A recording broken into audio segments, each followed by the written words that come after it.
A county that overwhelmingly supported Donald Trump is about to lose its largest employer directly because of Donald Trump's policies. Now, this is Greene County, Tennessee, which is home of Artisan and who is the only supplier of penny blanks to the U.S. Mint. And because of Donald Trump's policy to eliminate the penny, they are on the verge of going out of business, which means everybody there will lose their job. Now, there's a trickle-down effect because the people that work there make the money to keep the other businesses in the county in operation. Now, they are begging Donald Trump, please, to reconsider this decision to eliminate the penny, but Donald Trump isn't listening. And once again, we find people that supported Donald Trump that are feeling the effects of his policies, that are starting to feel the hurt, and I could not be happier for them. This is what they deserve. We're all going to be in the find out phase, but it does put a little bit of a smile on my face that the people who were warned, the people who should have been able to see who he was, are feeling it first. There's a whole lot of white people who are now upset that they voted for Trump. So I just want to point out this lesson and thing we do in the black community where we say all skin folk and kin folk. Y'all voted for that man because he's white and you didn't want to see a black woman become the president. And now you see all skin folk and kin folk. I don't feel sorry for y'all at all. I'll say this as simply as I can. Trump make tariff happen. Tariff increase price on American. China no like tariff, start trade war. China decide no buy American soybean. American soybean farmer go out of business. Trump take money from tariff generated from increased price from American consumer, give to soybean farmer. So business no go under. No give to people paying price, consumer, give to soybean farmer. Also, China still needs soybean. China buys soybean from Argentina. America give money to Argentina. Trump genius businessman?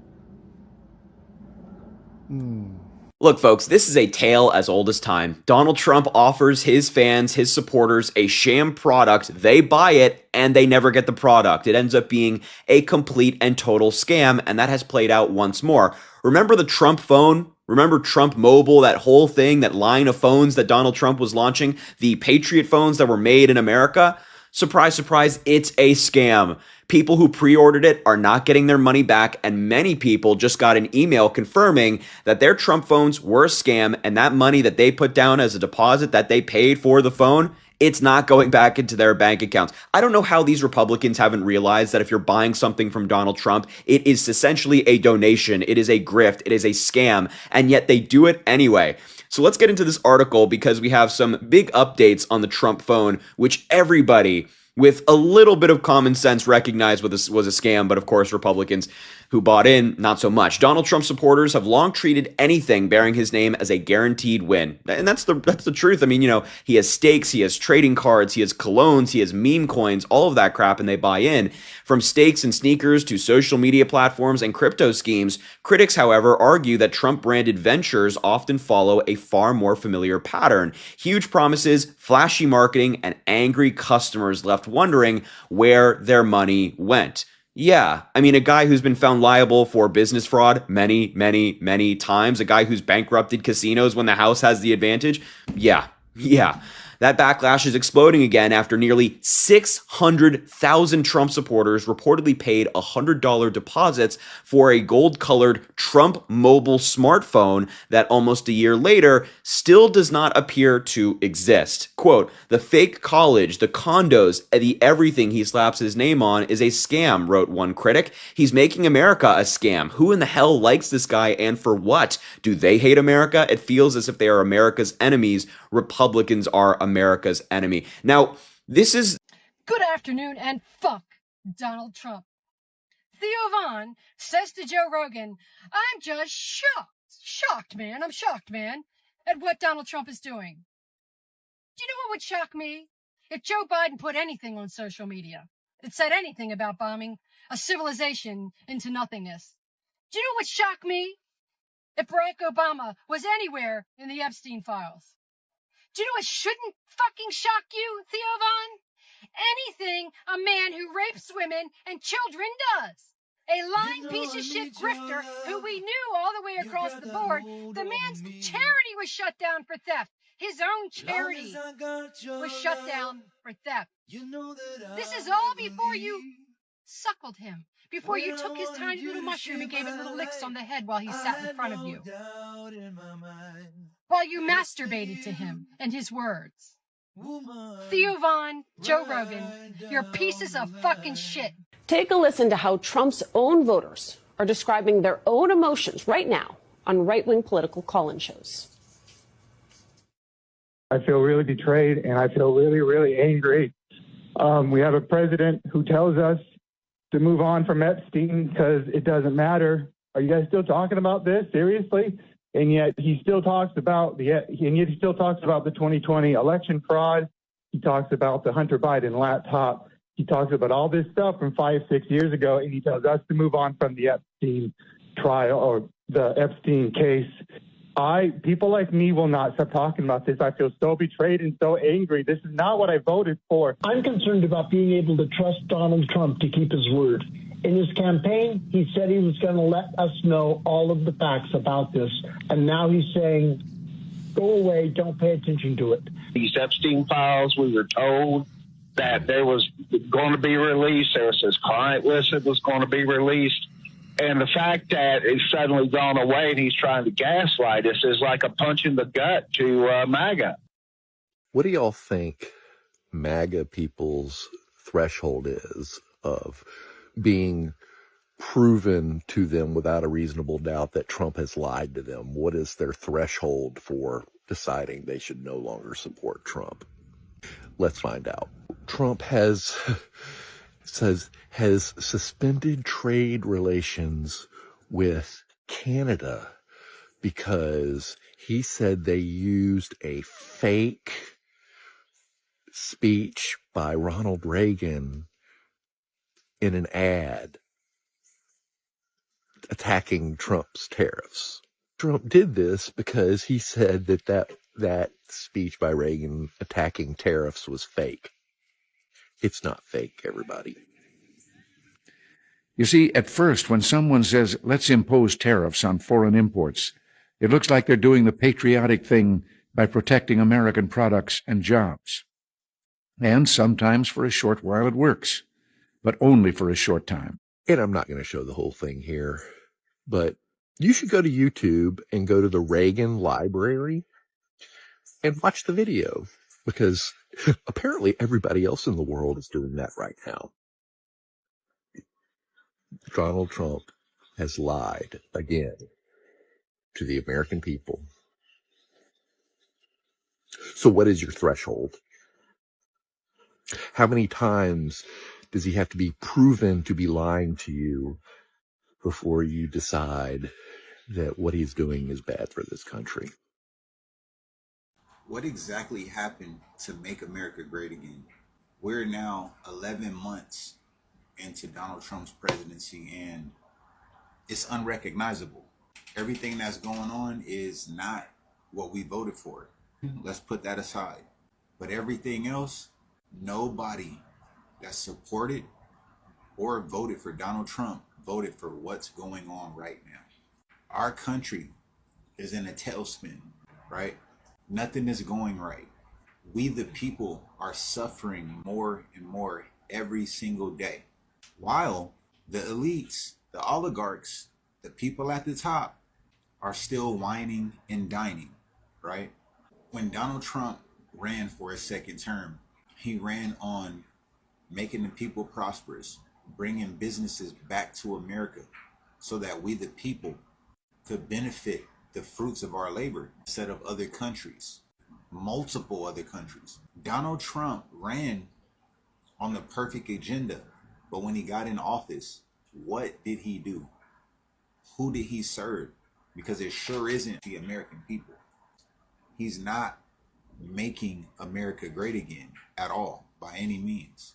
I understand that it's only 11 months in, but I haven't seen a single step in the right direction, except for maybe one or two things, right? People may point to, oh, the Epstein files. I don't really care about the Epstein files because I believe everyone is guilty, the left and the right. When it comes to the Epstein files, you can't pick or choose. Like everyone's guilty because everyone's in it. So let's put that to the side too. But America produces so much money. We the people work so hard. America should literally be a metropolis, right? It should be Narnia. It should be, America should literally be Atlantis, but it's not because of greedy motherfuckers. That's why. Okay? There should not be a single pothole in a American street. No one can convince me or explain to me how we make so much money. We're so prosperous here in America, but we have fucking potholes. Bridges are crumbling. Our society is decaying. So to my MAGA supporters, I thought that you said that the reason why Donald Trump had attacked Venezuela was because of its drug problems. He just came out on national TV and admitted that the reason why he attacked Venezuela was because of its oil. MAGA supporters are back at it, putting out misleading information like always. Did you know that the areas being most impacted by Donald Trump's government shutdown and programs like SNAP, Head Start, and more expiring is Republican rural areas? Donald Trump is right now screwing over his own voters. And meanwhile, Trump is building a ballroom. He's redoing bathrooms in the White House. And just yesterday, he had a lavish Halloween party, which was Great Gatsby themed, right on the nose if you've read the book, where he and his wealthy billionaire buddy friends had these exotic dinners, these expensive drinks, and waiters bringing them food all night.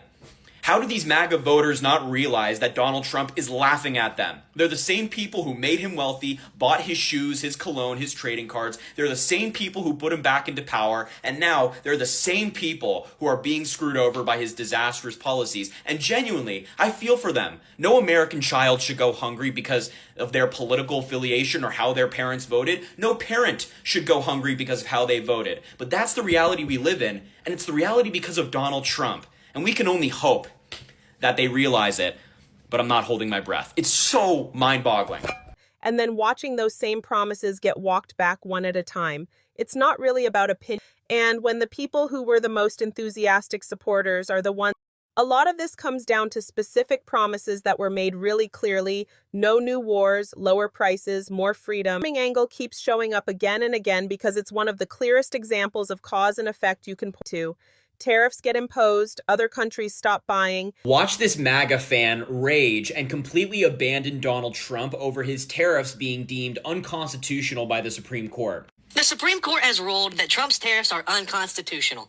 Golden age update, guys. We've got nothing. We might have to pay back $150 billion to other countries and nations and businesses. Meanwhile, the American people have been screwed this entire time as prices have went up on the tariffs, and now it's been ruled unconstitutional, where we may be having to pay it back. This administration's a joke. It's over. This administration is an absolute travesty. We've got nothing. No mass deportations. We've got no actual release of the Epstein files. So many more to go. We have no tariffs. They're unconstitutional now. So everything you voted for is a complete lie. Man, I love when I come across videos like this. MAGA fans finally realizing the truth, that Donald Trump is a complete fraud, a total failure, and he's backtracking on all of the promises he made to them. I gotta be honest, I don't know why this thing in particular is the one that pushed him over the edge as opposed to Donald Trump's many other scandals or failures, but he's not happy. Trump's term has been a complete disaster. His fans are even admitting it, and I expect to see more videos like this as his term goes on. Hey, everybody don't believe in God in the Bible. Until shit pop off that make you start believing in God in the Bible. Now, this might be rage bait, but I seen this on my social media this morning. Some MAGA farmers and field owners stated that they thought black workers would be taking the jobs of Latinos who were deported. White farmers are all over the country are currently devastated by Donald Trump's policies and state that they don't know how they're going to make it this year or next year, selling some of their property to be able to survive. Look. It's in the word. He has dug a hole and hollowed it out. He has fallen into a pit of his own making. his mischief returns upon his own head, and his own skull his violence descends. And black people are over here like, let the wicked fall into their own nets while I pass by safely. In those. Wait a minute, because this is the moment where policy stops being about campaign speeches and starts becoming personal. So some MAGA supporters once believed Donald Trump's policy would make America stronger, cheaper, and more prosperous. But what happens when the policy you suppose, what happens when the policy you supported starts affecting your own paycheck, your business, your groceries, or your family budget? So that is when political loyalty gets tested. And in my own opinion, that is exactly what we are seeing currently now. So when people vote, they usually vote based on hope. So they believe their candidate will improve their lives. Trump supporters were no different. Many believe his policy will protect American workers, strengthen businesses, reduce unnecessary government spending, and put America first. So those are powerful promises. But promises are one thing, reality is another. And I think that is where some voters are beginning to ask uncomfortable questions. Did the policy actually help me? Am I financially better off? Did my business improve?